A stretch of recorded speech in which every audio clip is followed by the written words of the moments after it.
Thank you, dear colleague. In this talk, I will present the result of autologous RPE and choroidal transplant for exudative maculopathies and CNV. First of all, the rationale for this type of subretinal surgery. It is indicated for all the pathologies that affect primarily the RPE and in second instance, the retina. The aim is to position new and healthy RPE under the retina before the retina is totally damaged. This is a very important point. And this is an example of good case selection. So cases of RPE tear, subretinal hemorrhage, and cases non-responder to anti-VEGF. Non-responder to anti-VEGF is very controversial. I would say that these are cases where you are keep doing anti-VEGF and the vision is not improving any longer because there might be a huge inactive CNV underneath, but the external retina is still there. So I started to do choroidal transplant in 2007, and at the time, the papers were focused only on feasibility of the procedure, and the literature said almost nothing on visual gain. And this is just an example of a publication of 2011. As you see, they were reporting a maximum median postoperative visual acuity of 1/10. Was that a success? Well, yes, compared to the history, but more could be done. So these are my main publication, among them on the subject. This is an example of a patient that was suffering for a very large subretinal hemorrhage. I want to show you this patient because it is one of the most recent. I have switched to 23G, and this is to show you that, of course, it can be done with trocars and 23G approach.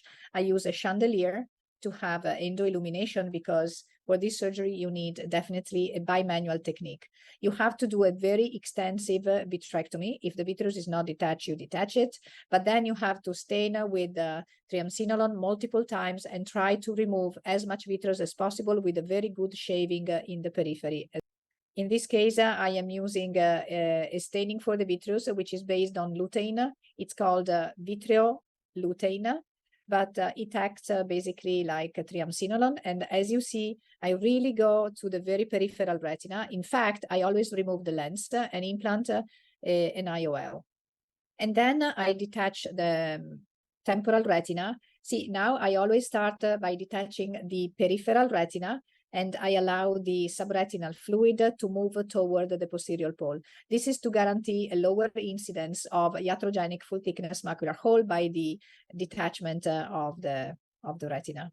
In 23G, since I'm using the vitrectomy probe to do the retinotomy, I first flatten the retina with PFCL, and then I start the peripheral retinotomy. I allow the subretinal fluid to move out, and then I reattach more retina with PFCL, and then I proceed with the retinotomy. The extension is still roughly 200 degrees. So in case of hemorrhages, these steps are very difficult because you have to reabsorb the subretinal fluid without aspirating the retina itself. And then when you reach the submacular space, you have to be careful not to touch the subfoveal space with the instrument, and then remove the CNV and close the feeder vessel with the diathermy. Remove as much blood as possible. I don't spend too much time removing all the blood because it reabsorbs by itself, but you have to clean at least what you need to reattach the retina. And then, as I've shown before, now I isolate the patch with the diathermy, because if you do so, it helps you designing the patch, and also it contains the bleeding. As you see, I usually do a very big patch, much bigger than the atrophic area under the fovea, because when you move the flap, first of all, the edges will shrink, and also it is extremely important to cover completely the atrophic area under the macula. And then with the forceps, I translocate the patch. See, it is always smaller than what you think, and inevitably you damage the edges, so you need a very big patch. Okay, and then you remove the PFCL from under the retina to over the retina to reattach the retina progressively.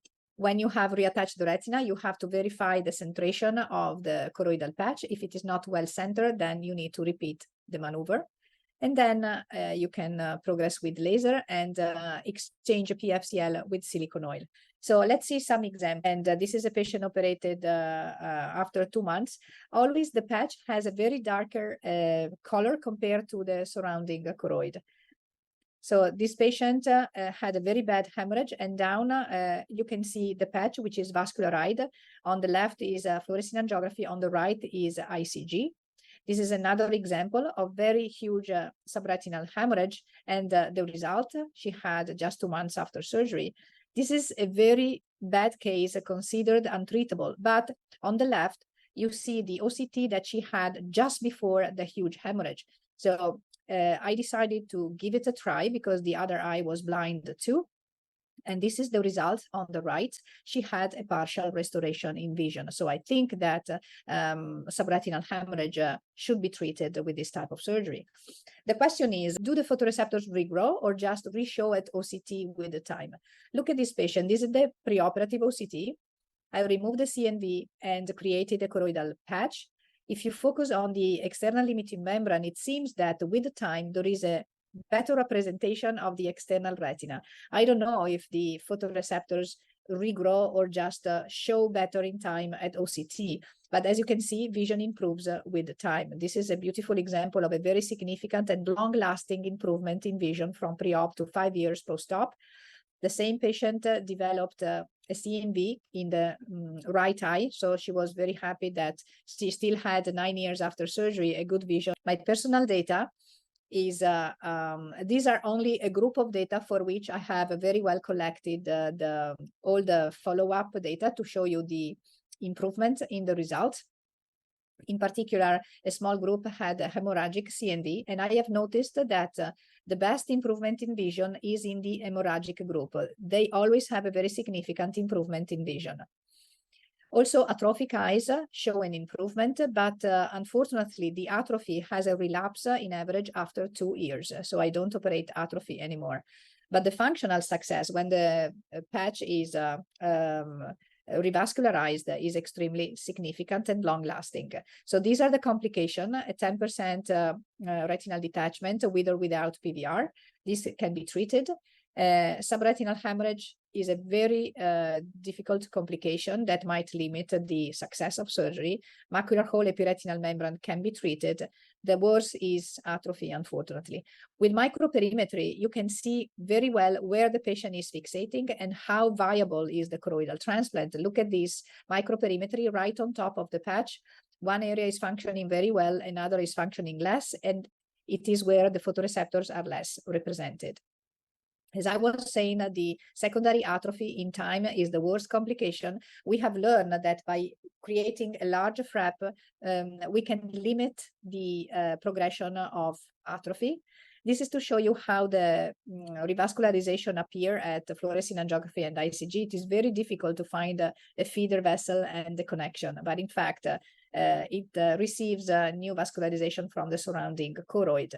I don't do fluorescein angiography and ICG anymore, and I follow with OCTA because I have enough information just with OCTA, as you can see in this example.